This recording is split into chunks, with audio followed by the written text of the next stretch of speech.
ادا کی۔ آج اس قوم کا حال یہ ہو چکا ہے کہ اس قوم کی بیٹیاں اللہ اکبر سگنلوں پر برقع پہن کر کے بھیک مانگ رہی ہے۔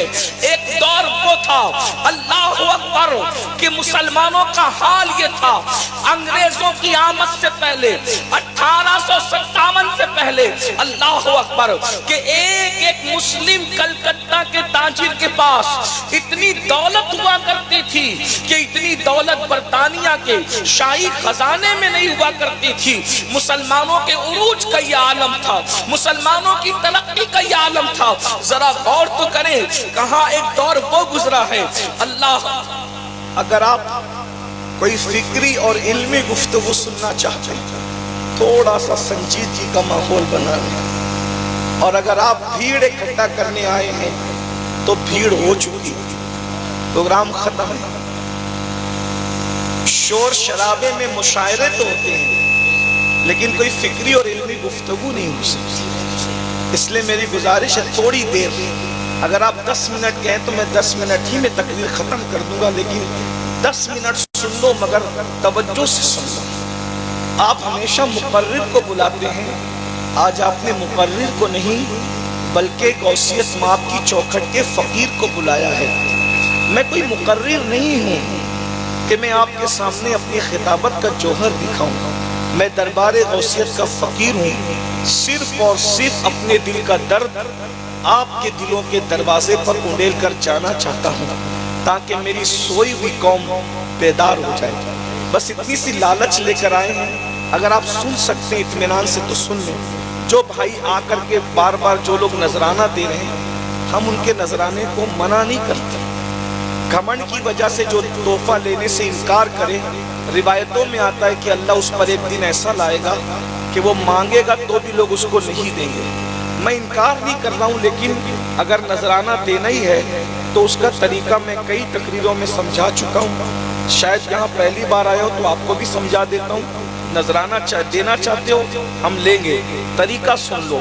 طریقہ یہ جب کوئی بات پسند آئے اٹھ کے یہاں مت آئیے، ایک جیب سے پیسہ نکالیے دوسری جیب میں ڈالیے، اور جب یہ محفل ختم ہو جائے تو صبح فجر کی نماز اپنے محلے کی مسجد میں ادا کیجئے، اور وہ ساری رقم اپنے امام کو یہ کہہ کر دے دیجئے کہ یہ میری طرف سے اور سید کی طرف سے دونوں کی طرف سے آپ کو نذرانہ ہے۔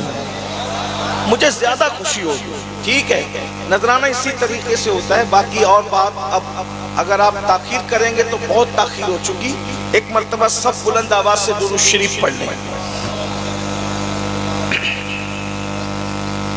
اللہ رب محمد صلی اللہ علیہ وسلم، نحن عباد محمد صلی اللہ علیہ وسلم، وعلا ذوی و آلہ ابد الدہور وکرم، صلاۃ و سلام علیک یا جد الحسن والحسین، وعلا آلک و اصحابک یا جد الغوث الثقلین۔ غور فرمائیں، ایک وقت وہ تھا کہ بہت دنوں کی بات نہیں ہے، 2-3 صدی پہلے کا حال یہ تھا کہ ایک کلکتہ کے تاجر کے پاس، مسلم تاجر کے پاس اتنی دولت تھی کہ اتنی دولت برطانیہ کے شاہی خزانے میں بھی نہیں تھی۔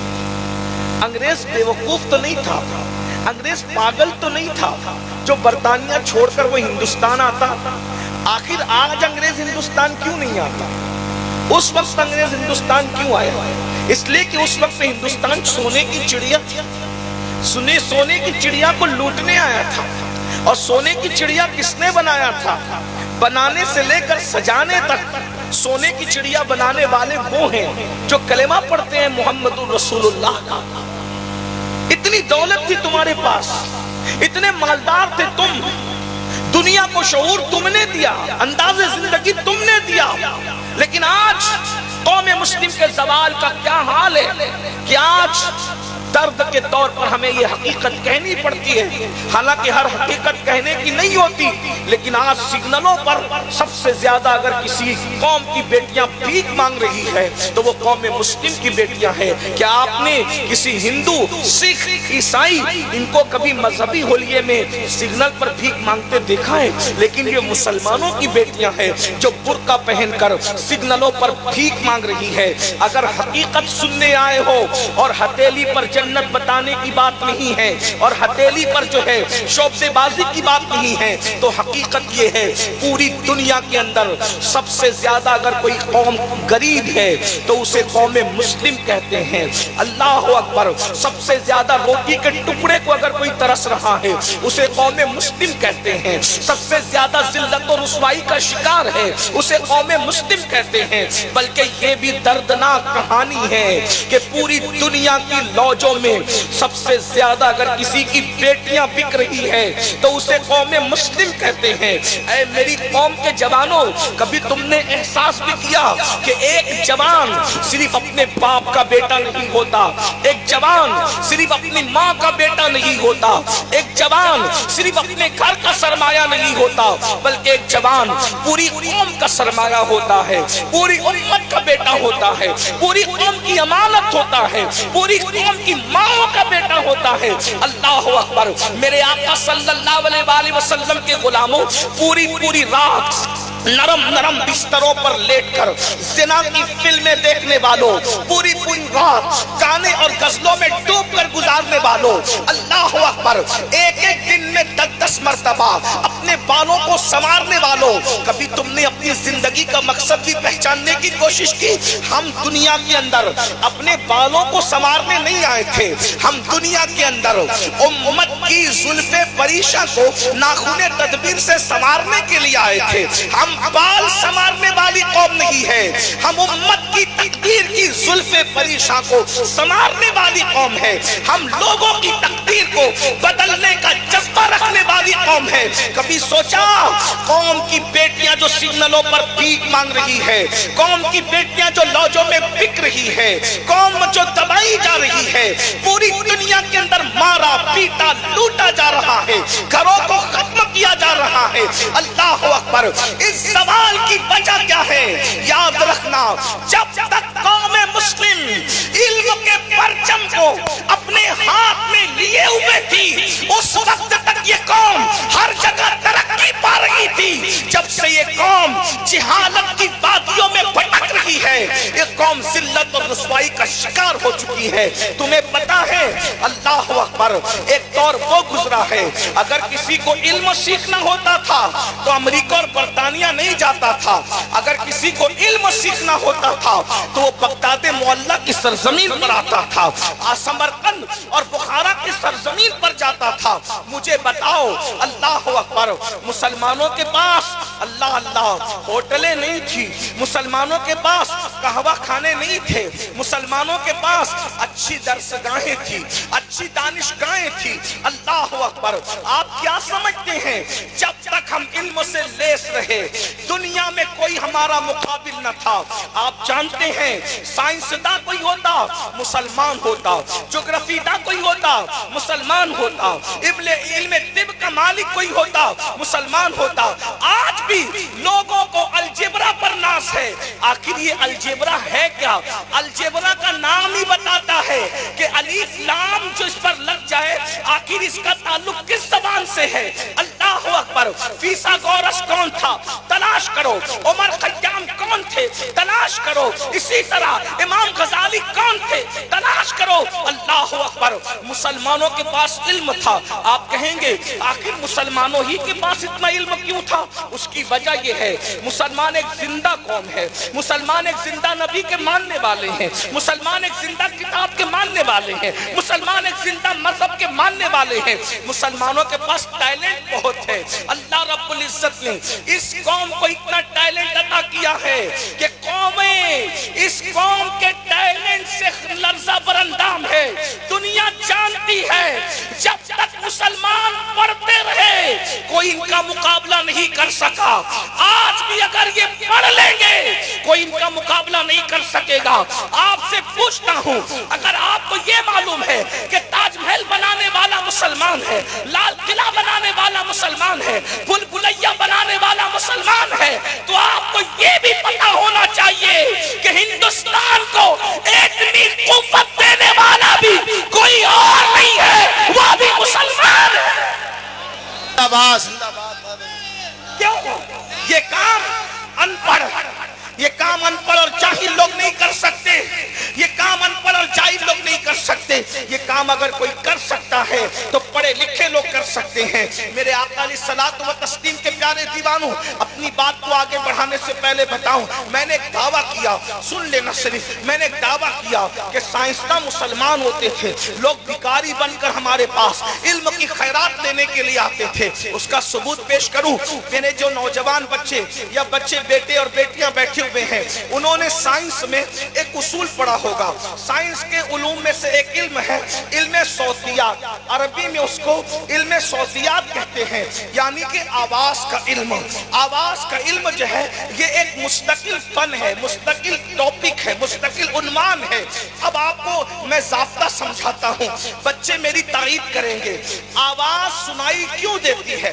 آواز سنائی کیوں دیتی ہے؟ تو میرے یہ جو نوجوان بچے جنہوں نے سائنس پڑھا ہے، مفہوم الفاظ بدلیں گے، مفہوم وہی رہے گا۔ آواز اس لیے سنائی دیتی ہے کہ آواز کی لہریں ہوا کے دوش پر سفر کرتی ہے، اسی لیے آواز سنائی دیتی ہے۔ یہی ضابطہ ہے سائنس کے اندر۔ آواز اسی لیے چاند پر آواز سنائی نہیں دیتی، خلا میں آواز سنائی، یعنی جہاں ہوا نہیں ہے وہاں آواز سنائی نہیں دے گی۔ اسی طرح اگر کسی کو کانچ میں بند کر دیا جائے اور وہ اندر سے بولے تو آواز سنائی نہیں دے گی، کیونکہ وہ بول تو رہا ہے، ہونٹ ہل رہے ہیں، مگر آواز باہر کیوں نہیں ہے؟ کیونکہ اندر کی ہوا باہر نہیں آ رہی ہے، اور محتاج ہے الفاظ کہ وہ ہوا کے دوش پر سفر کرے، تبھی وہ کسی کے کان کو سنائی دے سکتے ہیں۔ بولو علم صوتیات کا یہ ضابطہ ہے کہ نہیں؟ سائنس نے یہ بیان کیا ہے کہ نہیں؟ اب میں آپ سے پوچھتا ہوں، سب سے پہلے اس ضابطے کو دنیا کے اندر کس نے پیش کیا؟ لوگوں نے علوم چرائے، فنون چرائے، اور ہمارے بزرگوں کے ناموں کو چھپا کر کے اپنے نام چپکا کر کے ان ظالموں نے ظلم کیا ہے۔ لیکن افسوس ہے ہم نے سب کی تاریخ پڑھی، اپنے اسلاف کی تاریخ نہیں پڑھی، اپنے بزرگوں کی تاریخ نہیں پڑھی، کیونکہ ہمیں تو فرصت ہی نہیں ہے۔ ہم انٹرنیٹ پر فلمیں دیکھنے میں اتنا مصروف ہے، ہمیں پتہ ہی نہیں ہے کہ ہمارے بزرگ کون کون ہیں، ان کی شان کیا ہے۔ اور کچھ ظالموں نے یا کچھ نادان دوستوں نے بزرگوں کو چند رسومات پر محدود کر دیا ہے۔ آئیے میں تمہیں بتاؤں، آواز کی لہریں ہوا کے دوش پر سفر کرتی ہے، یہ ضابطہ سب سے پہلے کس نے پیش کیا؟ تو آپ کو میں بتاؤں، وہ کوئی اور نہیں تھا، وہ عابد بیمار سید سجاد مظلوم کربلا علی مرتضیٰ کا پوتا امام حسین کا بیٹا علی ابن حسین امام زین العابدین نے سب سے پہلے اس ضابطے کو پیش فرمایا۔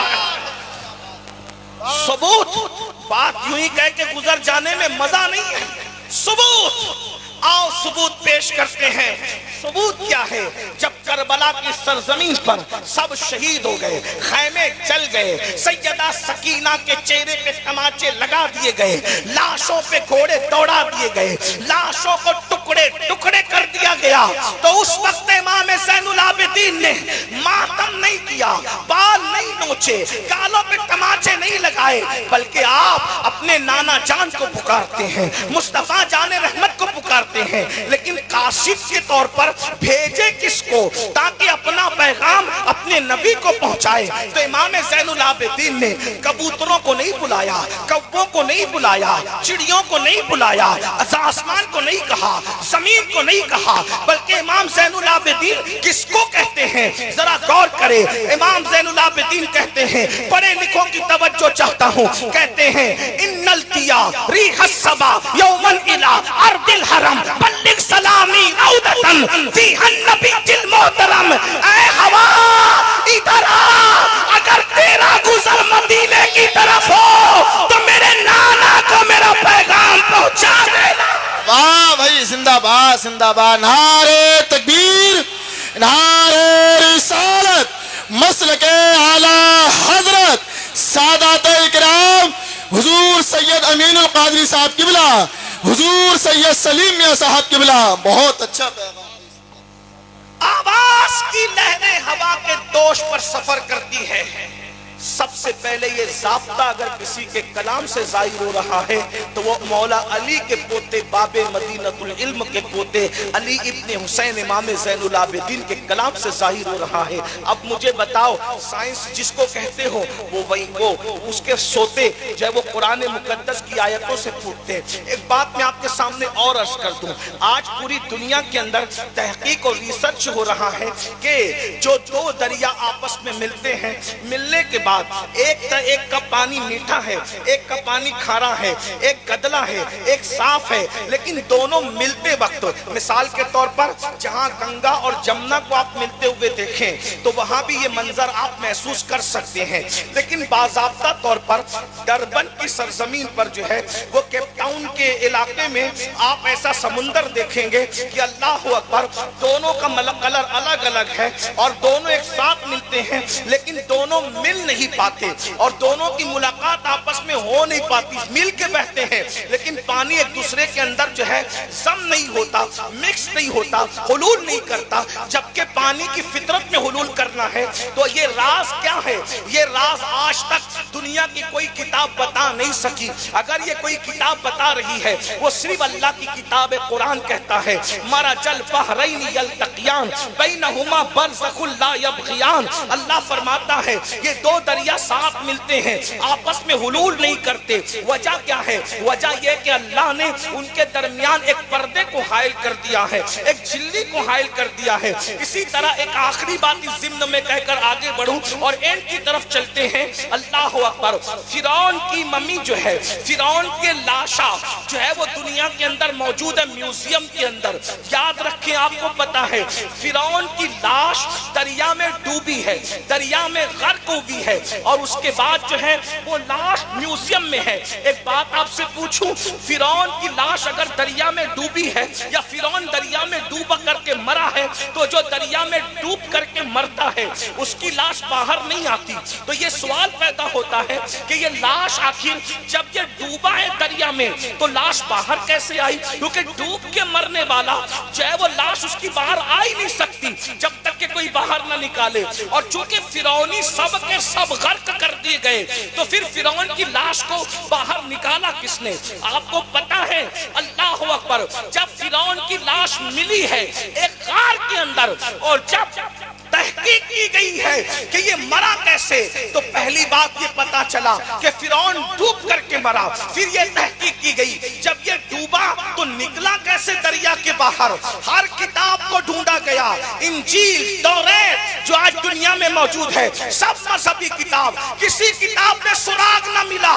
اگر سراغ ملا ہے تو صرف قرآن میں ملا ہے۔ اللہ قرآن میں فرعون کے بارے میں کہتا ہے ہم نے فرعون کو دریا میں غرق کر دیا اور اس کی لاش کو بچا لیا تاکہ آگے والوں کے لیے وہ عبرت ہو جائے۔ عبرت یہ قرآن کہہ رہا ہے۔ اللہ اکبر، یہ دو تین مثالیں دے کر کے آپ سے پوچھنا چاہتا ہوں، یہ سائنسی علوم ہے، کون بیان کر رہے؟ قرآن۔ اور یہ صرف نہیں میرے بھائی، اس طریقے کی ڈھیروں مثالیں ہیں، درجنوں مثالیں ہیں۔ اب آپ سے پوچھنا چاہتا ہوں، جب تک زیور علم سے آراستہ رہے، آپ دنیا پر حکومت کرتے رہے، دنیا آپ کی غلامی کرتی رہی، تم تاجدار رہے، دنیا غلام رہی، تم آقا رہے، دنیا غلام رہی، لیکن پھر کیا ہوا؟ دنیا نے سوچا کہ مسلمانوں کے پاس علم ہے، علم کی شمع کو لے کر یہ قوم آگے بڑھ رہی ہے، اس لیے یہ قوم ترقی کر رہی ہے، یہ قوم کامیابی حاصل کر رہی ہے، اس قوم کو پڑھنے نہ دیا جائے، یہ قوم پڑھے گی نہیں، آگے بڑھے گی نہیں۔ ایک جملہ یاد رکھے، پڑھو گے تو بڑھو گے، پڑھو گے تو بڑھو گے، پڑھو گے تو بڑھو گے، اگر پڑھو گے تو بڑھو گے، آگے بڑھنا ہے تو پڑھنا پڑے گا، جاہلیت کے دور سے نکلنا پڑے گا، جہالت سے نکلنا پڑے گا۔ اللہ اکبر، دنیا نے سوچا مسلمان کا بچہ علم کا تاجدار ہے، علم کا شاہکار ہے، محقق ہے، مدبر ہے، عالم ہے، فقیہ ہے۔ پھر کیا ہوا؟ انہوں نے کہا اس قوم کو اگر غلام بنانا ہے، ان کے ہاتھوں سے قلم چھین لیا جائے، ان کے ہاتھوں سے قلم چھین لیا جائے، ان کے ہاتھوں سے کتاب چھین لیا جائے، ان کے دلوں سے تحقیق کا جذبہ چھین لیا جائے۔ آج آپ سے پوچھتا ہوں، پڑھے لکھو لوگوں کی توجہ چاہتا ہوں، آج دنیا سرچ نہیں کر رہی ہے، توجہ، دنیا آج سرچ نہیں کر رہی ہے، ریسرچ کر رہی ہے۔ ریسرچ کس کو کہتے ہیں؟ پہلے جو سرچ کیا گیا اس کو دوبارہ ڈھونڈنے کو ریسرچ کہتے ہیں۔ اب پتا چلا جب سائنسداں ریسرچ کر رہے ہیں تو پھر سرچ کر کے کس نے دیا؟ کسی نے تو سرچ کیا ہوگا، اسی لیے تو آج ریسرچ ہو رہا ہے۔ تو جس نے سرچ کر کے دیا ہے اسی کو قرآن مقدس کہتے ہیں۔ آپ کو نہیں پتا، قرآن کہتا ہے الذین یذکرون اللہ قیاما وقعودا وعلی جنوبہم ویتفکرون فی خلق السماوات والارض ربنا ما خلقت ھذا باطلا سبحانک فقنا عذاب النار۔ اللہ نے کسی چیز کو بیکار پیدا نہیں کیا۔ یہ آیت مبارکہ کا آخری حصہ بتا رہا ہے۔ پتا چلا سورج کا معاملہ اسلام بیان کر رہا ہے، چاند کا معاملہ اسلام بیان کر رہا ہے، ستاروں کی انجمن اسلام بیان کر رہا ہے، گلیکسی کا نظام اسلام بیان کر رہا ہے۔ آپ کو نہیں پتا اتنی بڑی صبح آتی ہے، رات کہاں چلی جاتی ہے، رات آتی ہے، صبح کہاں چلی جاتی ہے۔ آپ کو پتا ہے کسانی کا ہنر قرآن بیان کر رہا ہے، پودوں کا تصور قرآن بیان کر رہا ہے، شفق کا جمال قرآن بیان کر رہا ہے، افق کی سرخی قرآن بیان کر رہا ہے، دریاؤں کی روانی قرآن بیان کر رہا ہے، سمندر کی موجیں قرآن بیان کر رہا ہے، کشتیوں کا چلنا قرآن بیان کر رہا ہے، رات کا آنا جانا قرآن بیان کر رہا ہے، دن کا آنا جانا قرآن بیان کر رہا ہے، سورج کہاں ڈوبتا ہے قرآن بیان کر رہا ہے، سورج کہاں سے نکلتا ہے قرآن بیان کر رہا ہے، پہاڑوں کی بلندی قرآن بیان کر رہا ہے، کہاں تک گھسے نیچے قرآن بیان کر رہا ہے، پانی کے سوتے کی شان سے پھوٹتے ہیں قرآن بیان کر رہا ہے۔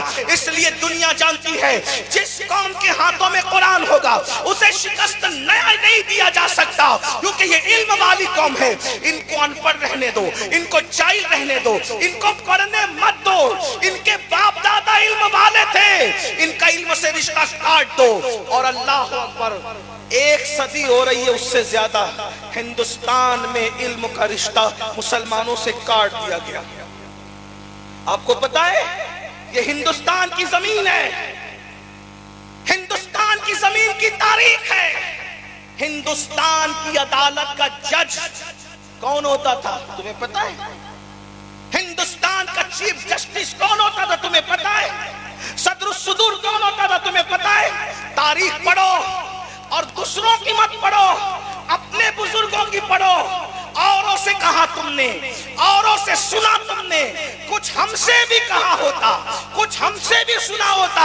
ہندوستان کی تاریخ ہے، ظہر کی اذان سے پہلے عدالت میں چیف جسٹس کی حیثیت سے جو فیصلے کرتا تھا، ظہر کی اذان کے بعد وہ جامع مسجد میں آ کے نماز پڑھاتا تھا، اسی جج کو دنیا علامہ فضل خیر آبادی کے نام سے جانتی ہے۔ یہ اپنا علمی معیار، انگریز لوگ فضل خیر آبادی کے شاگرد تھے۔ فیصلوں کے فن کے اعتبار سے آپ کیا سمجھتے ہو؟ لیکن سازش کی گئی، جس قوم کو غلام بنانا ہے ان سے دو چیز چھین لو، ایک دولت چھین لو اور ایک علم چھین لو۔ جب دولت اور علم چھین جائے گی پھر ان کو غلام بنانا آسان ہوگا، ان کو مارنا آسان ہوگا، ان کو کاٹنا آسان ہوگا، ان کو تباہ کرنا آسان ہوگا۔ اور پھر علم اور دولت کا رشتہ توڑنے کے لیے کیا کیا گیا؟ ہمیں نشے میں گرفتار کر دیا گیا، ہمیں فلموں میں گرفتار کر دیا گیا، ہمیں گانوں میں گرفتار کر دیا گیا، ہمیں غزلوں میں گرفتار کر دیا گیا۔ وہ قومیں جو رات رات بھر تحقیق اور ریسرچ کرتی تھی اس قوم کو مشاعروں میں مبتلا کر دیا گیا۔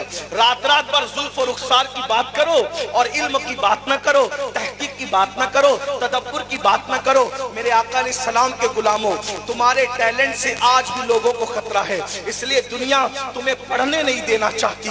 ہمارے نوجوانوں کو پہلی بات تو تعلیم اتنی مہنگی کر دی گئی ہے، اسکول کالجز اسٹیجز تک پہنچ نہیں پاتے، اور جو پہنچتے بھی ہیں تو ایسی سازشیں کی جاتی ہے باضابطہ طور پر کالج اور یونیورسٹیوں کے اندر ایسے لڑکوں کو اور لڑکیوں کو رکھا جاتا ہے سازش کے طور پہ کہ جو اچھے تعلیم حاصل کرنے کے لیے اچھے ذہن و فکر کے بچے آئیں ان بچوں کو محبت کے جھانسے میں پھانسو۔ یاد رکھنا، یا تو شباب کے ذریعے سے ان کو تعلیم سے ان کی توجہ کو ہٹا لو، یا تو شراب اور نشے کے ذریعے سے تعلیم سے ان کی توجہ کو ہٹا لو۔ کیا ہو رہا ہے آج ہمارے بچوں کو پڑھنے نہیں دیا جا رہا ہے۔ جو بچے پڑھنے جاتے ہیں یا تو حسن کا شکار ہو جاتے ہیں یا تو نشے کا شکار ہو جاتے ہیں۔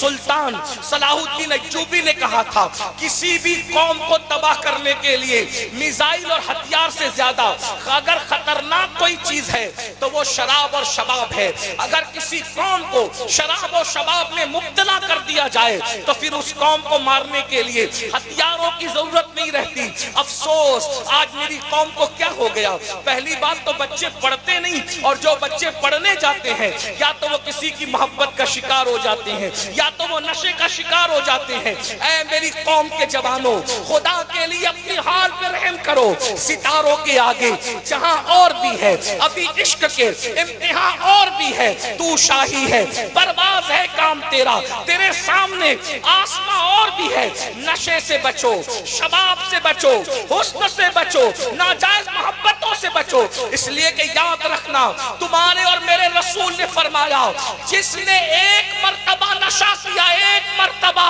اور اس نے توبہ نہیں کی، جب وہ اپنی قبر سے اٹھے گا یا تو اس کا چہرہ سور کی طرح ہوگا یا تو اس کا چہرہ بندر کی طرح ہوگا۔ اے قوم مسلم کے جوانوں، اپنے آپ کو سنبھالو۔ دنیا نے سازش کے طور پر تمہارے درمیان درک کا نشہ، ہیروئن کا نشہ، گولیوں کا نشہ، شراب کا نشہ، الگ الگ نشے کو پرموٹ کرنا شروع کیا ہے۔ اور آپ جانتے ہیں کووڈ کے بعد سے تعلیمی معاملے میں اور گراوٹ آئی ہے، کیونکہ میں خود بھی ایک میڈیم انگلش اسکول کا چیئرمن ہوں اور جونیئر کالج کا بھی چیئرمن ہوں الحمدللہ۔ حالانکہ اس اعتبار سے ہم اپنا تعارف کبھی کرانا پسند نہیں کرتے۔ ہمارا تعارف یہ ہے، اللہ اکبر، وصدق و صفا، کشت بیچارہ جامی، غلام غلامان آل محمد۔ ہم نے خود اسکول قائم کیا ہے الحمدللہ۔ سنی دعوت اسلامی کے 15 سے زائد اسکول میڈیم انگلش اسکول چل رہے ہیں، اللہ کا شکر ہے۔ تعلیم کے معاملے میں ہم محنت کر رہے ہیں، اس لیے کہ ہم جانتے ہیں اللہ کے رسول علیہ السلام نے 23 سال کی قلیل مدت میں جو پورے عرب کے اندر انقلاب پیدا کیا تھا وہ خالص علمی انقلاب تھا۔ نماز کا حکم آنے سے پہلے، روزے کا حکم آنے سے پہلے، زکوٰۃ کا حکم آنے سے پہلے، صلہ رحمی کا حکم آنے سے پہلے، سب سے پہلے جو آیت نازل ہوئی ہے وہ کون سی ہے؟ اقرا بسم ربک الذی خلق، خلق الانسان من علق۔ یہ آیت مبارکہ پڑھنے سے تعلق ہے، پڑھو اپنے رب کے نام سے۔ میرے بھائی جو دینی تعلیم بھی پڑھو، اور جسے لوگ دنیاوی تعلیم کہتے ہیں، ہم تو دینی اور دنیاوی تعلیم میں فرق نہیں کرتے۔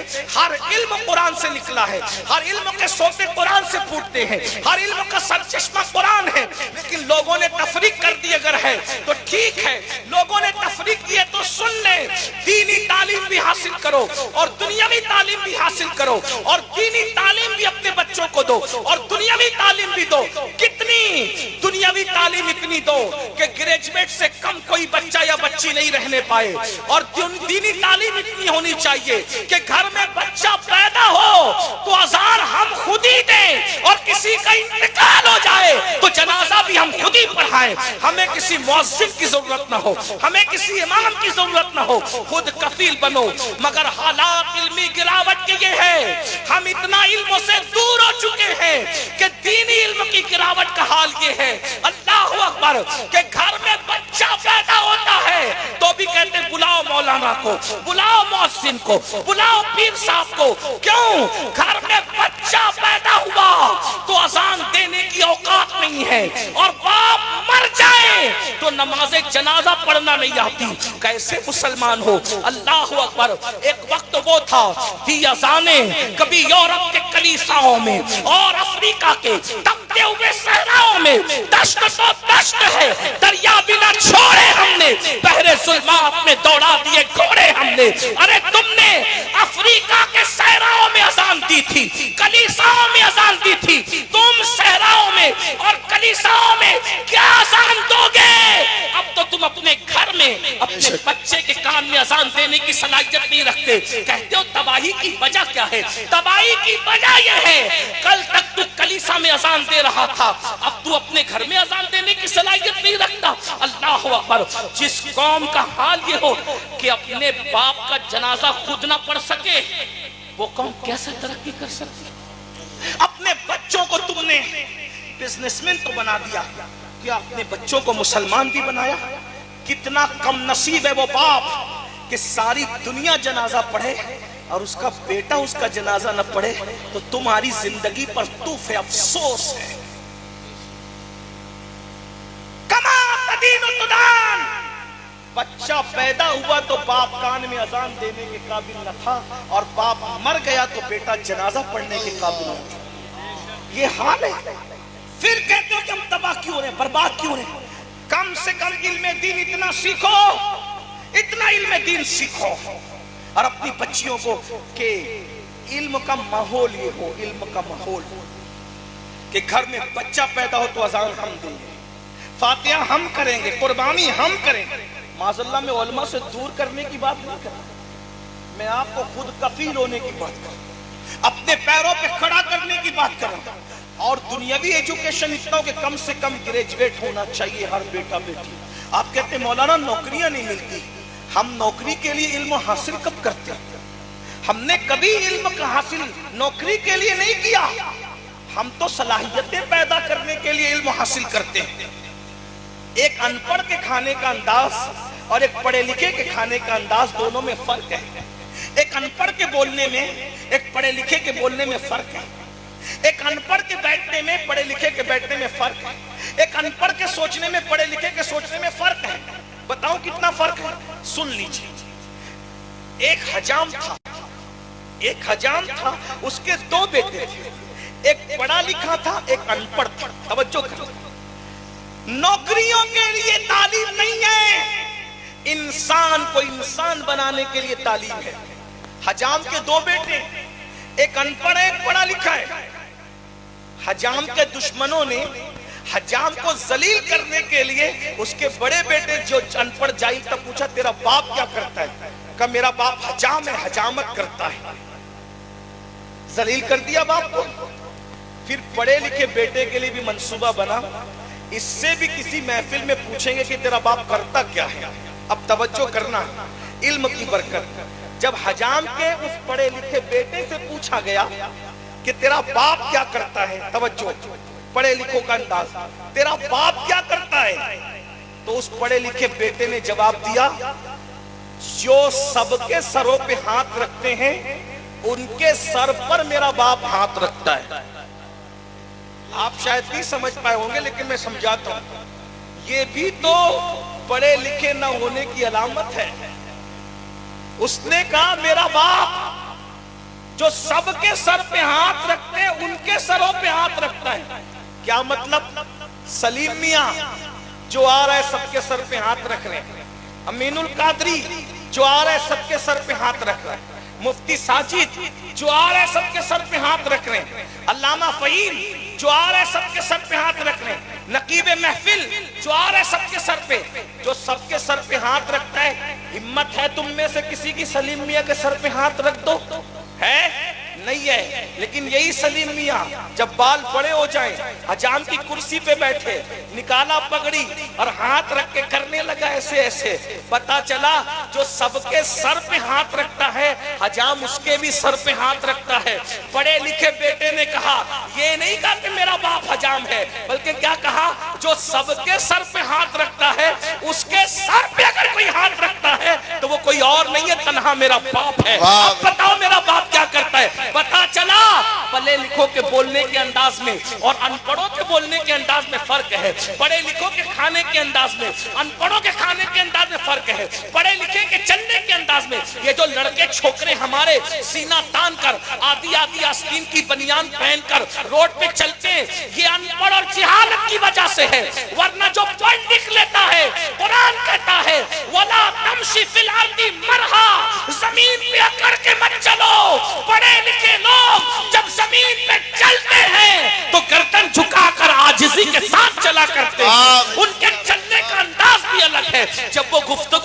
ہیں وَإِذَا خَاطَبَهُمُ الْجَاهِلُونَ قَالُوا سَلَامًا، وہ ہر کسی کے منہ نہیں لگتے، وہ جاہلوں کو دیکھ کے سلام کر کے گزر جاتے ہیں۔ بڑی معذرت کے ساتھ اگر آج محلوں میں جھگڑا ہو رہا ہے ان پڑھ پن کی وجہ سے، جہالت کی وجہ سے، میاں بیوی میں نہیں بن رہی ہے جہالت کی وجہ سے، بتاؤں آپ کو جب تک بیوی بھی پڑی ہوتی تھی اور میاں بھی پڑا ہوتا تھا تو جب تک بیوی زندہ رہتی تھی اس کی زندگی میں بخارا اور سمرقند جیسے شہر اس کی محبت میں بنائے جاتے تھے، اور پڑھا لکھا شوہر بیوی کے مرنے کے بعد اس کی محبت میں تاج محل جیسی عمارت بنایا کرتا تھا۔ جب سے ہم نے پڑھنا لکھنا چھوڑ دیا، آپ کہیں گے وہ تو بادشاہ تھا، میں نے کہا بادشاہ تھا تاج محل بنایا، پڑھا لکھا شوہر تاج محل نہیں بنا سکتا، کم سے کم کوئی غزل تو ضرور نظر کر دیتا ہے، کوئی کلام تو ضرور نظر کر دیتا ہے، اور نہیں کچھ کرتا تو کم سے کم محبت کے چمچل جملے بول دیتا ہے۔ آپ کو پتا ہے پڑھے لکھے شوہروں نے بیویوں کے ساتھ زندگی کیسے گزاری ہے؟ ہننا لباس لکم وانتم لباس لہن، بیوی شوہر کا لباس ہے، شوہر بیوی کا لباس ہے۔ اللہ اکبر، اس شان سے گزارا ہے میرے بھائیوں۔ اس لیے جو کہتے ہو کہ ہم اپنے بچوں کو کیوں پڑھائیں، نوکری نہیں ملتی، ہم نوکری کے لیے نہیں پڑھاتے، ہم بچوں کے شعور، ان کی فکر اور ان کو انسان بنانے کے لیے پڑھاتے ہیں۔ آج کل کے کہا جاتا ہے مولانا پڑھائی بہت مہنگی ہو گئی ہے، میں نے کہا پڑھائی صرف مہنگی ہوئی ہے، کپڑے مہنگے نہیں ہوئے، جوتے مہنگے نہیں ہوئے، موبائل مہنگا نہیں ہوا۔ کبھی شو روم سے یہ کہہ کے پلٹے کہ جوتے مہنگے ہو گئے؟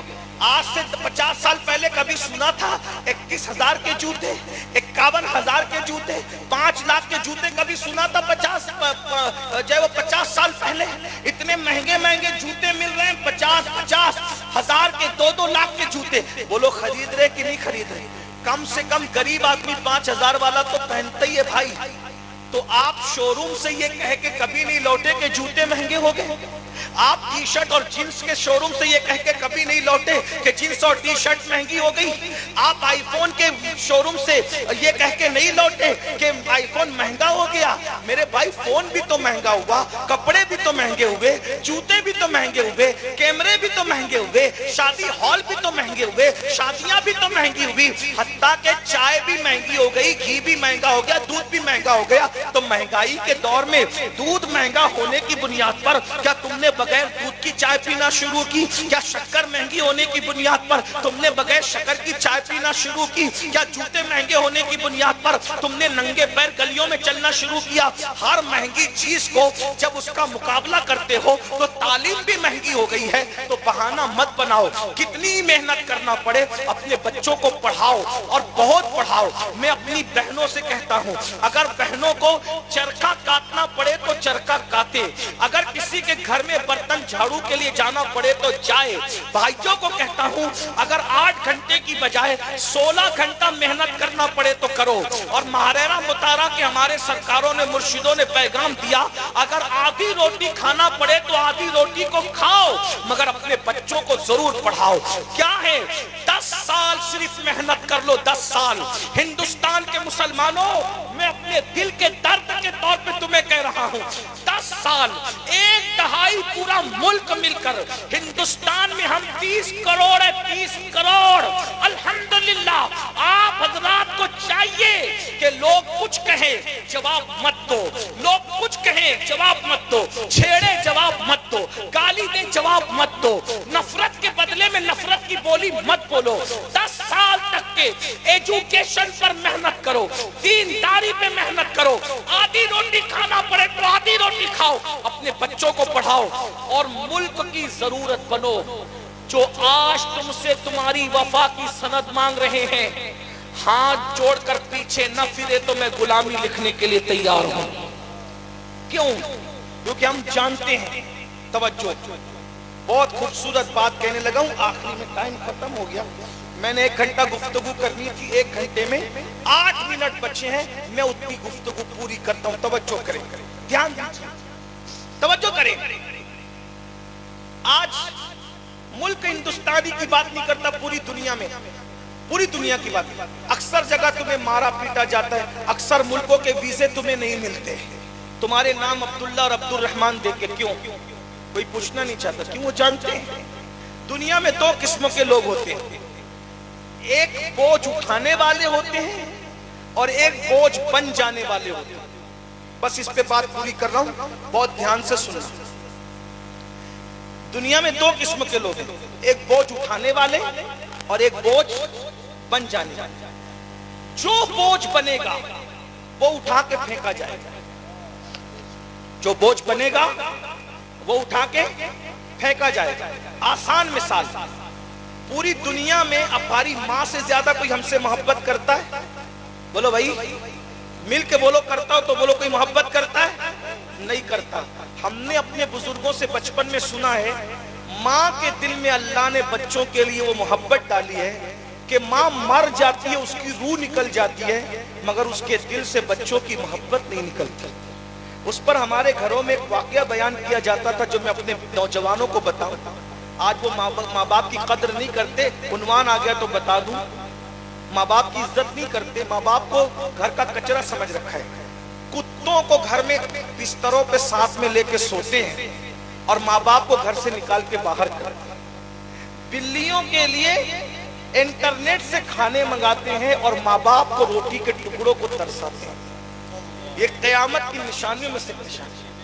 ایک جگہ مجھ سے کسی مفکر نے پوچھا کہ سید یہ بتا کہ لوگ کتوں کو اور بلی کو اپنے بستر میں لے کے کیوں سو رہے ہیں؟ میں نے اور صبح صبح جھوٹے منہ اٹھتے ہیں، کتے کو پیشاب کراتے ہیں، بلی کو پیشاب کراتے ہیں، بسکٹ کتوں کو کھلاتے ہیں. میں نے کہا یہ اللہ کے عذابوں میں سے ایک عذاب ہے. اللہ فرماتا ہے میں نے ماں باپ سے پیار کا حکم دیا، تو نہیں کرتا تو جا. اگر تو ماں باپ سے پیار نہیں کرتا تو میں نے کتوں کی محبت تجھ پہ مسلط کر دیا. جو ماں باپ کی خدمت نہیں کرتا نا تو جا کتے کی خدمت کر، جا بلی کی خدمت کر. یہ حالات ہو گئے، ہنسنے کی بات نہیں ہے. بہرحال ماں کی ممتا کا حال کیا سن لو. کہنے والے کہتے ہیں کہ ایک لڑکے کو ایک لڑکی سے پیار ہو گیا اور اس لڑکی سے اس نے کہا میرے ساتھ شادی کر. تو لڑکی نے کہا تیری ماں کا دل اگر تو نکال کر کے لا کے دے تو میں تیرے ساتھ شادی کروں گی. اس نے ظالم نے آؤ دیکھا نہ تاؤ دیکھا. گھر گیا، ماں انتظار میں بیٹھی تھی.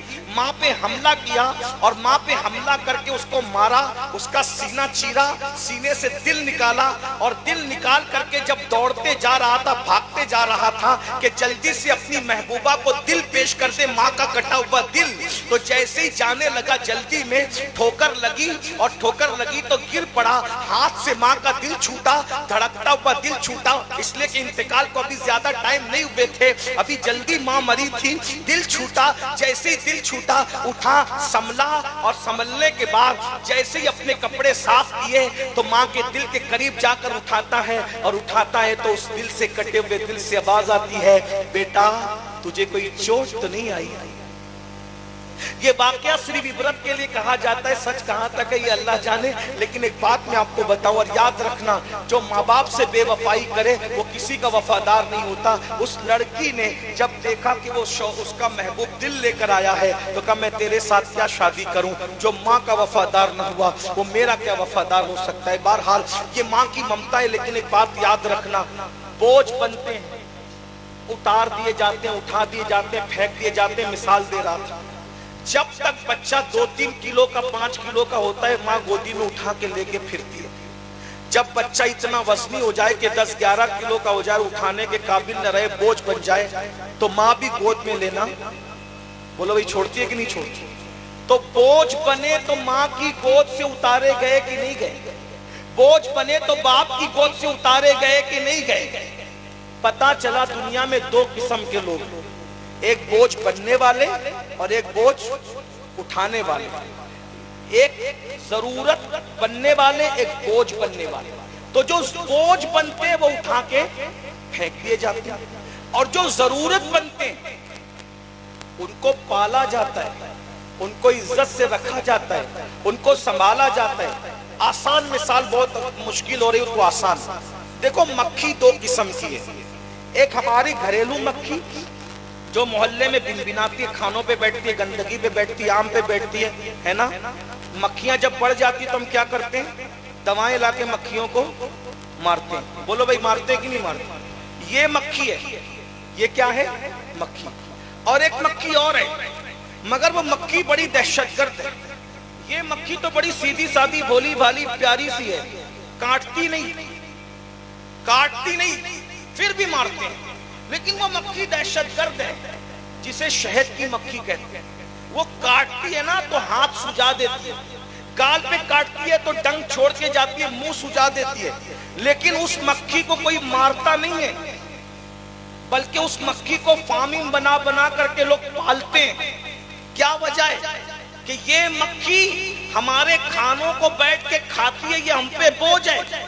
اور وہ مکھی بوجھ نہیں ہے بلکہ ضرورت ہے, وہ شہد بناتی ہے. تو پتا چلا مکھی دونوں ہے, دونوں کی برادری ہے, دونوں کا نام ہے, دونوں دکھنے میں بھی کم و بیش ایک جیسی نظر آتی ہے. لیکن یہ مکھی بولی بھالی ہو کر بھی غلاظت پہ بیٹھ کے, گندگی پہ بیٹھ کے لوگوں پہ بوجھ بنتی ہے, لوگوں کا مفت میں کھاتی ہے, مفت خور ہے, اس لیے یہ ماری جاتی ہے. اور وہ مکھی مفت خور نہیں ہے بلکہ لوگوں کی ضرورت ہے, اس لیے پالی جاتی ہے. اب پتا چلا اگر دنیا میں عزت کے ساتھ رہنا ہے تو لوگوں پہ بوجھ مت بنو بلکہ لوگوں کی ضرورت بنو. اتنی ڈگریاں حاصل کر لو کہ عبدالکلام, اس کا نام عبدالکلام تھا, 1000 تعصب کے بعد صدر جمہوریہ بنانا پڑا کہ نہیں بنانا پڑا؟ کیوں؟ اس لیے کہ وہ صلاحیتوں کا مالک تھا, اس نے ہندوستان کو اتنی طاقت عطا کی تھی. بس میں بھی تمہیں اتنی بات کہنا چاہتا ہوں, اپنے بچوں پر محنت کرو تعلیم کے حوالے سے. جتنا ٹیلنٹ ہمارے بچوں کے پاس ہے کسی کے پاس نہیں, کیونکہ ہمارے سینوں میں قرآن ہے, قرآن کی برکت ہے. ہمارے سینوں میں رسول اللہ کا عشق ہے, اس کی برکت ہے. اس لیے اپنے بچوں کو پڑھاؤ, بچیوں کو پڑھاؤ, خوب پڑھاؤ, مدرسے میں بھی پڑھاؤ, اسکول میں بھی پڑھاؤ. اور جاتے جاتے اینڈ کرتے کرتے یہ کہوں کہ جو مالدار مسلمان ہیں, میری ان سے گزارش ہے, بس یہ برا لگے گا آپ کو لیکن معاف کر دینا. نہیں معاف کر سکتے تو کوئی بات نہیں, میں اپنی بات ضرور کہہ جاؤں گا کیونکہ میں پیشہ ور آدمی ہوں, اس لیے حق بات کہہ جاؤں گا. مالدار لوگوں سے گزارش ہے, اگر 5 فیکٹری بنانے کا آپ کے اندر کیپیسٹی موجود ہے تو 5 فیکٹریاں بنانے کی بجائے 3 بناؤ, اور 2 کی رقم بچا کر اچھے اسکول اور اچھے کالج بناؤ. اسکول اور کالج اچھی خدمت بھی ہے, اچھا بزنس بھی ہے, پیسہ کماؤ اس سے. اور دوسری آخری بات, جو تنظیمیں اور تحریکیں ہیں ان سے میری گزارش ہے کہ جلسوں پر لاکھوں روپے خرچ کرنے کی بجائے تعلیم پر لاکھوں روپے خرچ کرنے کی کوشش کریں. ہم لوگوں کو کہتے ہیں دیکھو ہم بہت کچھ کر سکتے ہیں, میری بات صرف سنجیدگی سے سننا. الحمدللہ میں سنی ہوں, اس کی سند دینے کے لینے کے لیے مجھے کسی کی ضرورت نہیں ہے, ٹھیک ہے نا؟ اس لیے کوئی دین کا ٹھیکیدار نہیں ہے دنیا میں. ایمان کی سند گنبد خضرا سے ملتی ہے, اتنا یاد رکھنا. اور ہمارا عقیدہ ہے انہیں جانا, انہیں مانا, نہ رکھا غیر سے کام. للہ الحمد میں دنیا سے مسلمان گیا. دشمن احمد میں شدت کیجئے, ملحدوں کی کیا مربت کیجئے. غیظ میں جل جائیں بے دینوں کے دل, یا رسول اللہ کی کثرت کیجئے. شرک ٹھہرے جس میں تعظیم حبیب, اس برے مذہب پہ لعنت کیجئے. کیجئے چرچا انہی کا صبح و شام, جانے کافر پر قیامت کیجئے. ایک گزارش ہے, جو بچے ان پڑھ ہیں, بچیاں ان پڑھ ہیں, ان کے لیے تنظیمیں تحریکیں اور ہم کیا کر سکتے ہیں. یہ تو بزنس مین لوگوں کے لیے میں نے بتا دیا کہ کماؤ اور پڑھاؤ. آپ کیا کر سکتے ہیں؟ پیر صاحب کا عرس کرتے ہو, کرو, منع نہیں کر رہا ہوں, لیکن پیر صاحب کے عرس میں جو قوال اور قوالن کو بلا کر مقابلے کرا کے لاکھوں روپے ان پہ لٹا دیتے ہو, وہ پیسے بچا لو. 1-1 لاکھ روپے کی چادریں جو اپنے پیر کے مزار پہ چڑھاتے ہو, 1000 کی چڑھا کے 99 ہزار روپے بچا لو, اور اپنے پیر کے نام سے ایک اچھا اسکول قائم کر دو, ایک اچھی یونیورسٹی قائم کر دو, ایک اچھا کالج قائم کر دو. پیر صاحب کو پھول چڑھانے سے جتنے فائدے ہوتے ہیں, ادھر ختم کر دو, تو کچھ نہیں. بہت اہم بات. میں عرفانی حقانی نورانی تقریر یاد کر کے نہیں آتا ہوں میرے بھائی کے, رٹ کے آؤں تراویح کی طرح جو چاہے پڑھ کے سنا دوں. نہیں, آپ جیسا ماحول کریٹ کرتے ہیں نا, پھر وہ ذہن میں باتیں مضامین آتی ہے تو میں پیش کرتا ہوں.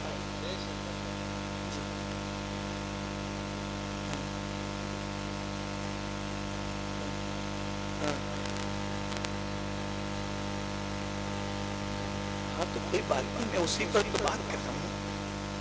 آپ بار بار پلٹتے ہیں تو میری توجہ بڑھتی، میرے ذہن سے مضامین نکل جاتے ہیں. میں کوئی ناراض نہیں ہو رہا ہوں.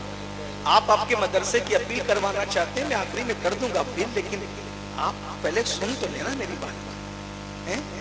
ہاں ذہن سے نکل جاتی ہے.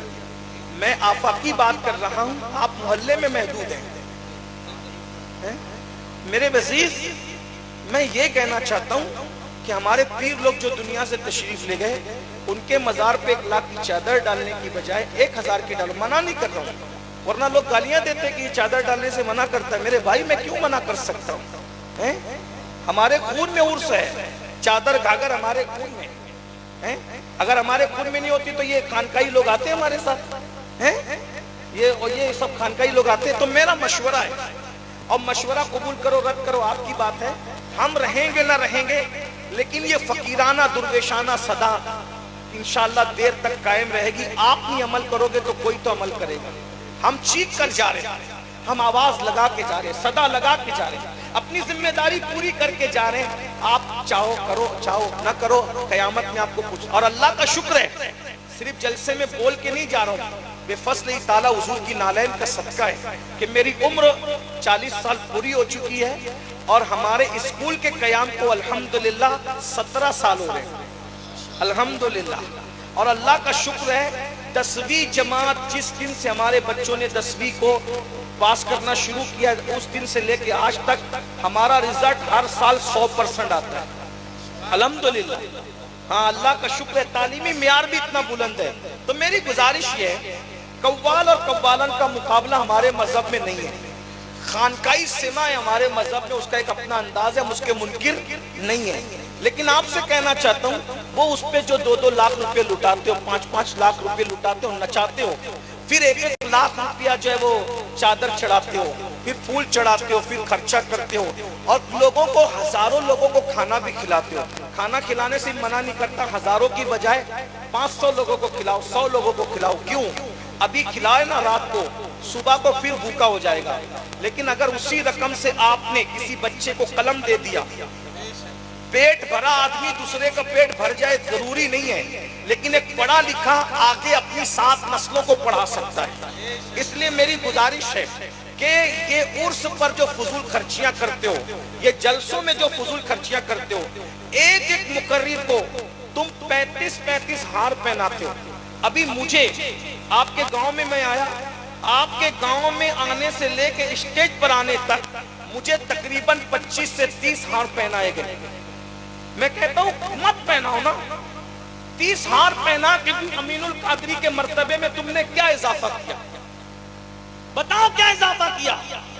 جب ہار نہیں تھا تو بھی امین القادری تھا، اور 30 ہار پہنائے تو بھی امین القادری وہی امین القادری ہے. سرخاب کے پر لگا کے نہیں بھیجو گے مجھے یہاں سے.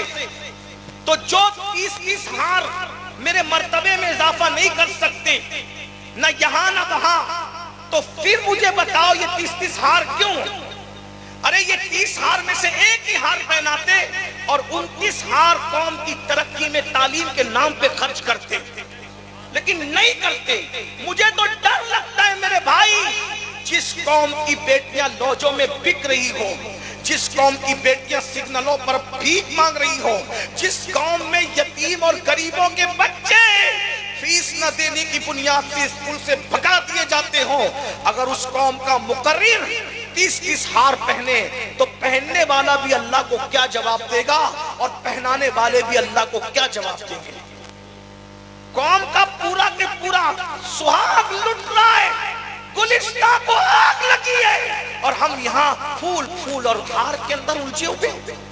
اغیار محرومہ سے بھی آگے نکل گئے، الجھے ہوئے ہیں صبح کی پہلی کرن میں ہم. میں پھول پہنانے کو منع نہیں کر رہا ہوں، اور اگر کسی کو شوق ہے تو اس کو 30 کی بجائے 300 پہناؤ، تم جانو وہ جانو، لیکن کم سے کم مجھے تو مجرم مت بناؤ. تعلیم پہ خرچ کرو، نہیں کرتے. میرے گلے کے اندر تقریباً 8 سے 10 شال پہنائی گئی ہے.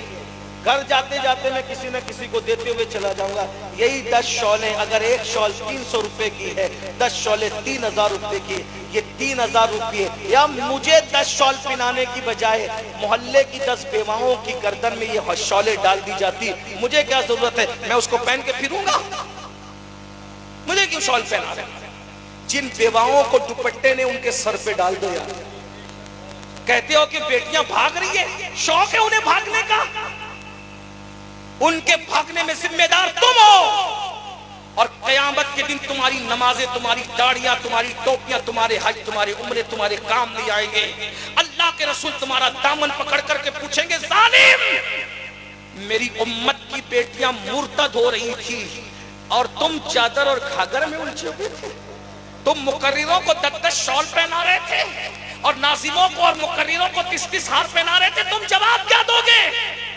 قوم کی بیٹیاں شوق سے نہیں بھاگ رہی ہے، غربت کی چکی میں پس رہی ہے. تم ان کے سروں پہ دوپٹے ڈالنے کے لیے تیار نہیں ہو، اس لیے وہ کسی کا ہاتھ پکڑ کے جا رہی ہے. شوق نہیں ہے، تم کسی کی ضرورت پوری نہیں کر رہے ہو، اس لیے وہ بھاگ رہی ہے. کل میدان محشر میں ان کے ایمان کے بارے میں تم سب کو گواہی دینا پڑے گا. جلسوں کی درد بھری تقریریں مسئلوں کا حل نہیں ہے جب تک کہ میدان عمل میں قدم نہیں رکھو. کیا کیا تم نے قوم کی بیٹیوں کو بھاگنے سے بچانے کے لیے؟ ان کی غربت دور کی، ان کی مفلسی دور کی. ارے تم للہ رقم دینے کی بجائے اگر دیانت داری سے، ایمانداری سے اپنی 2.5% زکوٰۃ ہی غریبوں کے ہاتھ میں رکھ دیتے تو کم سے کم قوم کی ہر غریب بیٹی کی غربت دور ہو جاتی اور ہم قوم کی بیٹیوں کو بھاگنے سے بچا سکتے تھے. مگر تم زکوٰۃ چور بھی ہو اور زکوٰۃ خور بھی ہو. زکوٰۃ چور اس لیے کہ 2.5% پوری دینا یہ واجب ہے. اگر تم 2.5% حساب لگا کے نہیں دیتے تو تم اللہ کی امانت میں چوری کرتے ہو اور وہ زکوٰۃ کھاتے ہو. اور یاد رکھنا، جو قوم زکوٰۃ نہیں نکالتی ہے پھر کیا ہوتا ہے پتہ ہے؟ اس کے پیسے پھر ہاسپٹلوں میں بھرے جاتے ہیں، رشوتوں میں بھرے جاتے ہیں، چوری ہوتے ہیں، آگ لگتے ہیں. اور جو قوم پوری زکوٰۃ دے دیتی ہے وہ قوم کے روپیے، پیسے، مال اللہ کے قلعے میں محفوظ ہو جاتے ہیں. نہ اس کو چوری کوئی کر سکتا ہے، نہ آگ لگ سکتی ہے. ایک سڑا ہوا آم 10 اچھے آموں میں رکھ دو، سارے آموں کو سڑا دے گا. ایسی زکوٰۃ مال کا میل ہے. جب زکوٰۃ نہیں دو گے پوری تو اتنی زکوٰۃ تمہارے اچھے مال کو بھی تباہ کر دے گی، برباد کر دے گی. پوری زکوٰۃ نکال کے دیکھو، کینسر ہو تو پھر کہنا. پوری زکوٰۃ نکال کے دیکھو، کوئی مال چوری کرے تو پھر کہنا. پوری زکوٰۃ نکال کے دیکھو، کوئی لے کے بھاگے تو پھر کہنا. پوری زکوٰۃ نکال کے دیکھو، مال ڈوبے تو پھر کہنا. پوری زکوٰۃ نکال کے دیکھو، پارٹنر دھوکہ دے تو پھر کہنا. تم اللہ کی امانت کو نہیں نکالتے تو اللہ پھر ادھر سے بھی رستے نکال دیتا ہے. زکوٰۃ چور بھی، زکوٰۃ آپ کو برا لگے تو معاف کرنا، نشتر جو لگاتا ہے وہ دشمن نہیں ہوتا. تم سب ایسے نہیں ہو. ایک بات کہوں، کیا ضرورت ہے ہمیں 2 کروڑ کے مینار اونچے مسجد کے بنانے کی؟ 2 کروڑ کا اونچا مینار بنانے کی بجائے وہی 2 کروڑ روپے کوئی اچھا اسکول بنا. 2 کروڑ کا مینار، اونچا مینار، دوسرا مینار نہیں بنائے گا. لیکن ایک اچھا اسکول بناؤ گے نا تو اس سے ہزاروں مسلمانوں کے بچے اچھے نہیں. ابھی ایک بچی کو پردے کے معاملے میں ٹارچر کیا گیا تو سارے چیخنے لگے، ہماری بچیاں کو ایسا کرو، ہمارے. میں نے کہا ارے غیرت کرو. اگر ہماری بچیوں کو پردے کے ساتھ لوگ پڑھنے نہیں دینا چاہتے تو ہمیں تو یہ اعلان کرنا چاہیے تھا، تم کیا نہیں پڑھاؤ گے اور نہیں پڑھاؤ گے، ہم خود اپنی بیٹیوں کو نہیں بھیجیں گے. ہم اتنے غیور ہیں کہ ہم تم سے بہتر ہزاروں کالجز بنا سکتے ہیں. جب ہم بیوی کے نام پہ تاج محل بنانے کی طاقت رکھتے ہیں تو ہم دین کے نام پہ کالجز کیوں نہیں بنا سکتے، اسکولیں کیوں نہیں بنا سکتے؟ ہم اسکولیں کالجز بنائیں گے اور پردے کی اور دین کی پابندی کے ساتھ اپنی بیٹیوں کو پڑھائیں گے. اٹھا کوئی سیٹ، اٹھی کوئی تنظیم، اٹھی کوئی تحریک، صرف باتیں کرو گے، درد بھری باتیں مسائل کا حل نہیں ہے. اٹھو، کچھ کرو. کھانا پینا سونا یہ تو کتے بھی کر لیتے ہیں. اگر صرف پیدا ہو کر کھا رہے ہو، پی رہے ہو، سو رہے ہو تو کتوں سے بڑا کام نہیں کیا. انسان کا کام کیا ہے؟ رسول اللہ کی امت کا کام کیا ہے؟ میرے آقا فرماتے ہیں جس نے صبح اس حالت میں کی کہ میری امت کے لیے ترقی کا کوئی منصوبہ نہیں بنایا، فلیس منا، وہ میری سوسائٹی کا ممبر نہیں ہے۔ بتاؤ کبھی حضور کی امت کبھی سوچا؟ اپنے پیٹ سے اوپر اٹھ کے بھی سوچا، اپنے بچوں سے اوپر اٹھ کے بھی سوچا، اپنے گھر سے اوپر اٹھ کے بھی سوچا؟ ارے مومن تو وہ ہوتا ہے جو اپنے لیے بعد میں سوچتا ہے، پہلے حضور کی امت کے لیے سوچتا ہے۔ رہ کے فاقوں میں غریبوں کو کھلانے والے ایسے ہوتے ہیں محمد کے گھرانے والے۔ میرے بھائیو آؤ کچھ کر لیں۔ اگر کچھ محنت کرنا چاہتے ہو تو تعلیم پہ محنت کرو، اچھے مدرسے بناؤ، مدرسے اچھے بناؤ، اسکولیں اچھی بناؤ، کالجز اچھے بناؤ، اور انگریزی تعلیم کی اسکول بناؤ۔ مگر طریقہ کیا ہو؟ ہمارے امیر، ہمارے قائد نے ہمیں سکھایا کہ تعلیم انگریزی ہو اور ماحول عشق رسول کا ہو۔ تعلیم انگریزی ہو اور ماحول عشق رسول کا ہو۔ میرے بھائیوں، آپ نے تعلیمی جلسہ رکھا، اگر صرف عنوان کے لیے رکھا درد و بھری باتوں کے لیے، وہ ہو چکی، اور اگر میدان عمل میں اترنا ہے تو آؤ، امر ہو جاؤ گے، زندہ ہو جاؤ گے۔ تعلیم کے لیے محنت کرو۔ ارے امام بخاری ایک کتاب لکھ کر کے جب علم کی بنیاد پہ زندہ ہو سکتے ہیں، ادارے قائم کیجئے۔ میں تو روتے ہوئے بہت مرتبہ سوچتا ہوں، اگر شاہ جہاں کے دور میں میں ہوتا یا شاہ جہاں ہمارے دور میں ہوتے تو میں ان کے پیر پکڑ کے کہتا کہ ممتاز کی یاد میں تاج محل بنانے کی بجائے ممتاز یونیورسٹی بنا دیجئے، یادگار بھی قائم رہے گی اور قوم کا بھلا بھی ہوتا رہے گا۔ عمارت کا نقشہ ایسا ہی رکھیے، لیکن اس میں کوئی تعلیم ہو، کوئی درسگاہ ہو، کوئی دانشگاہ ہو، یہ ہو۔ بھائیو، اپنے بڑوں نے جو بھول کی ہے وہ بھول آپ مت کیجئے۔ اگر اللہ نے آپ کو کسی قابل بنایا ہے تو ایک ادارہ آپ قائم کیجئے۔ ہو سکتا ہے آج نہیں تو کل یہ تقریر ریکارڈ ہو رہی ہے، ہم رہیں گے نہ رہیں گے، انشاءاللہ اللہ کے لیے نکلنے والی یہ آواز ضرور لوگوں کے دلوں پہ اثر کرے گی، مجھے امید ہے۔ اور اگر یاد رکھنا، تعلیم پہ محنت نہیں کی، ایسے ہی ان پڑھ جاہل رہے، جلسوں کے نام پہ لاکھوں خرچہ کیا، عرسوں کے نام پہ لاکھوں خرچہ کیا، پھولوں کے نام پہ، شالوں کے نام پہ اور رسومات کے نام پہ لاکھوں خرچہ کیا، شادیوں کے نام پہ لاکھوں خرچہ کیا، تو یاد رکھنا تمہاری داستان تک بھی نہ ہوگی داستانوں میں۔ اور آخری میں کہہ جاؤں، اگر ایمان بچانا ہے تو بچوں کو دنیاوی تعلیم کے ساتھ دینی تعلیم دیجئے۔ ورنہ ایک بات بتاؤں، آج علامہ فضلیہ خیرآبادی کی نسل میں کچھ لوگ مسلمان نہیں رہ گئے بلکہ وہ مرتد ہو گئے، مرتد۔ جب فضلیہ خیرآبادی کی نسل کے لڑکے مرتد ہو سکتے ہیں تو میرے اور تمہارے بچوں کا کیا حال ہوگا؟ اس لیے خدا کے لیے ایمان بچاؤ، اور ایمان بچانے کے لیے اپنے بچوں کو دین پڑھاؤ، اتنا دین پڑھاؤ اپنے بچوں کو کہ انہیں پتا چلے عقائد کیا ہے، ضروریات دین کیا ہے، ضروریات اہل سنت کیا ہے۔ اور سب سے پہلے اپنے بچوں کو 3 باتیں سکھاؤ: نبی کی محبت، اہل بیت کی محبت، اور قرآن کی تعلیم ان کو دو۔ ان کے دلوں کے اندر یہ جذبات ہو، انہیں جانا، انہیں مانا، نہ رکھا غیر سے کام۔ للہ الحمد، میں دنیا سے مسلمان گیا۔ میری گزارش ہے، شادیوں کے خرچے کنٹرول کرو، کوشش کرو 10 لاکھ روپے شادی پہ خرچ کرنے کی بجائے 2 لاکھ میں شادی کر دوں گا، 8 لاکھ بچا کر اپنی بیٹی اور اپنے بیٹے کی خوشیوں کے لیے میں کوئی ایک اچھے ادارے پر محنت کروں گا، تعلیم پہ محنت کروں گا۔ چند بچوں کو آپ اپنی گود لے لیجئے کہ میں نے اس کے اسکول کی فیس بھرنا ہے، اس کے مدرسے کی فیس بھرنا ہے، مدرسے کی فیس بھرنا ہے، اس کے اسکول کی فیس بھرنا ہے، میں نے پڑھانا ہے۔ یا نہیں تو ایک بچے کو لے لیجئے کہ میں KG سے لے کر اس کو گریجویٹ بنانے تک میں نے محنت کرنا ہے، یا پھر اس کو علی با کی تختی سے لے کر مفتی بنانے تک میں نے اس کا خرچ اٹھانا ہے۔ ایک کو پڑھا لو، وہی ایک آپ کی نجات کے لیے کافی ہوگا۔ جو غریبوں کے بچے ہیں، میں ان سے کہنا چاہتا ہوں، اگر تمہارے ماں باپ تم کو نہیں پڑھاتے، بچوں حوصلہ مت ہارو، آدھا دن کام کرو، آدھا دن اسکول پڑھو، ہمت مت ہارنا، اس لیے کہ ہزاروں جنگ ہارنے سے اتنا نقصان نہیں ہوتا جتنا ایک بار ہمت ہارنے سے نقصان ہوتا ہے۔ میں اپنے بچوں کو کہنا چاہتا ہوں، عبدالکلام جو ہمارے ملک کے صدر جمہوریہ تھے نا، جب وہ رزلٹ لے کر کے آئے تھے تو ان کی ماں اور ان کے باپ نے کہا تھا ہم تجھے پڑھانے کی طاقت نہیں رکھتے۔ ان کے دادا نے کہا تھا بیٹا میں تجھے پڑھاؤں گا جب تک میں زندہ ہوں۔ ان کی بوا نے پھپھو نے کہا تھا میرے زیور بیچ کر تجھے پڑھاؤں گی۔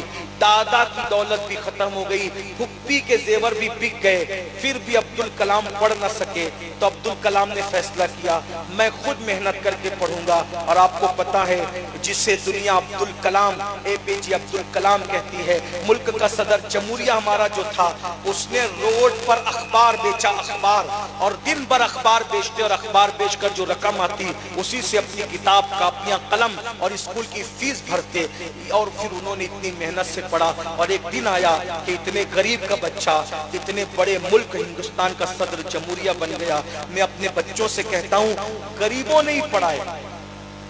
امام غزالی کون تھے؟ ان کی ماں جوانی میں بیوہ ہو گئی تھی، بچے تھے، ماں نے پڑھایا، غربت میں پڑھا۔ غوث پاک 55 میں یتیم ہو گئے تھے، ماں نے پڑھایا، غربت میں پڑھا۔ غوث پاک نے تو اتنی غربت میں پڑھا بھائیوں کہ 36 سال تک کم و بیش درخت کی پتیوں پہ گزارا کیا ہے شیخ عبدالقادر جیلانی غوث پاک نے۔ غور فرمائے، محبوب الہی ان کی اماں چرخہ کاٹتی تھی، چرخہ۔ جب دستار بندی کا وقت آیا استاد نے کہا تمہاری امی کو کہو کہ دستار ہونے والی ہے، امامے کا اور دعوت کا انتظام کرے۔ تو کہا تمہارے استاد سے کچھ دن کی مہلت لے لو کیونکہ ہمارے پاس پیسے نہیں ہے دستار خریدنے کے لیے، میں چاند کی روشنی میں تمہارے لیے دستار اپنے ہاتھ سے بنا کروں گا۔ چرخہ چلاتی تھی محبوب الہی کی اماں۔ بابا فرید کی اماں نے بابا فرید کو پڑھایا، یہ بھی بچپنے میں یتیم ہو گئے تھے۔ تو بھائیوں غریبوں کے بچوں نے جس حوصلے سے پڑھائے، اوروں کے بچوں نے اتنا نہیں پڑھا۔ لیکن یہ بھی کہہ دوں غریب کے بچے ایسے پڑھتے تھے اور مالداروں کے بچے کیسے پڑھتے تھے۔ آپ کو پتا ہے رضیہ سلطانہ، رضیہ سلطانہ کو تاریخ میں پڑھا ہے؟ رضیہ سلطانہ کا دوسرا رخ تمہیں نہیں معلوم ہے۔ رضیہ سلطانہ شمس الدین التمش کی بیٹی تھی، ہندوستان کے بادشاہ کی، دلی کے بادشاہ کی بیٹی۔ اتنی بڑی عالمہ تھی کہ ہندوستان کے عالم لوگ جہاں مسئلے میں پھنس جاتے اور کہیں جواب نہیں ملتا تو پردے کے پیچھے رضیہ سلطانہ کے پاس آ کے کھڑے ہو کر کہتے یہ مسئلہ کیا ہے۔ وہ سنت عائشہ صدیقہ کو زندہ کرتے ہوئے پردے کے پیچھے سے وہ مسئلے حل کر دیتی جو مرد حل کرنے کے قابل نہ تھے۔ اتنا پڑھایا تھا، بیٹیوں کو بھی پڑھایا، بیٹوں کو بھی پڑھایا۔ آئیے علم کی شمع کو لے کر چلیں۔ وقت جو دیا تھا اس سے بہت زیادہ وقت ہو گیا۔ کیا میں امید کرتا ہوں آج سے انقلاب آئے گا؟ پڑھاؤ گے اپنے بچوں کو؟ کتنے لوگ وعدہ کرتے ہیں پڑھاؤ گے اپنے بچوں کو؟ ہاتھ اٹھا کے وعدہ کریں، ذرا ہاتھ اٹھائیں، دونوں اٹھائیں۔ سلیم میاں، سید صاحب، یہ سارے لوگ گواہ ہو جائیں۔ نہیں میاں سادات اٹھا کے رکھیں نا بھائی، اٹھا کے رکھیں۔ بولو پڑھاؤ گے نا اپنے بچوں کو؟ دین اور دنیا دونوں پڑھاؤ گے نا انشاءاللہ؟ اور جو بچے وہ پڑھیں گے نا انشاءاللہ؟ اور یہ مولانا فہیم صاحب انہوں نے جو ادارہ قائم کرنا ہے اس میں بھی ان کی مدد فرمائے، بہت جان ڈال رہے تھے۔ میں اس کا بھی اعلان کرتا ہوں کہ بلکہ بات کو بھی مولانا فہیم کا نہیں بھائیو، علم کے معاملے میں جو بھی صحیح العقیدہ مسلمان کوشش کرے اس کے ساتھ جڑ جاؤ، خوب محنت کرو تعلیم کے لیے۔ میرے آقا فرماتے ہیں جو علم کے ذریعے سے زندہ رہتا ہے وہ کبھی مرتا نہیں، وہ ہمیشہ زندہ ہے۔ آج اگر اعلیٰ حضرت زندہ ہے نا تو اعلیٰ حضرت اپنی کرامتوں کی وجہ سے زندہ نہیں ہے، گڑی ہوئی کرامتوں کی وجہ سے۔ اعلیٰ حضرت اپنے پٹھانی نسب کی وجہ سے زندہ نہیں ہے۔ اعلیٰ حضرت اگر جو زندہ ہیں تو 1000 سے زیادہ جو کتابیں لکھی تھی اس علم کی وجہ سے امام احمد رضا زندہ ہے۔ اس لیے علمی محنت کرو۔ اور آخری بات، تقریر سے ہٹ کے تقریر ختم، جب مجھے بلاؤ تو میرا سیدھا سیدھا اتنا ہی نام پوسٹر میں لکھو سید امین القادری، اور مجھے بلاتے وقت بھی اتنا ہی کہو۔ میں کوئی محقق مسائل جدیدہ نہیں ہوں، میں مفکر اسلام نہیں ہوں، میں غزالی دورہ نہیں ہوں، میں خطیب اعظم ہندوستان نہیں ہوں۔ یہ القابات بھی بولتے ہو نا تو جو بولتا ہے اس سے بھی اللہ پوچھے گا کہ تو نے جھوٹ کیوں بولا تھا منبر پہ، اور مجھ سے بھی پوچھے گا کہ جھوٹ بولا جا رہا تھا تو اتنا پھول کیوں رہا تھا۔ آج ثابت کر کے تو محقق مسائل جدیدہ ہے، تو خطیب اعظم ہندوستان میں کہاں سے لاؤں گا بھائی؟ مجھے تو کچھ آتا جاتا نہیں، تو میں کیا جواب دوں گا اللہ کو؟ اس لیے جتنی حقیقت ہے میرے لیے اتنا ہی بولا کرو۔ یہ ناظم صاحب نے جھوٹ نہیں بولا، یہ ان کی محبت تھی۔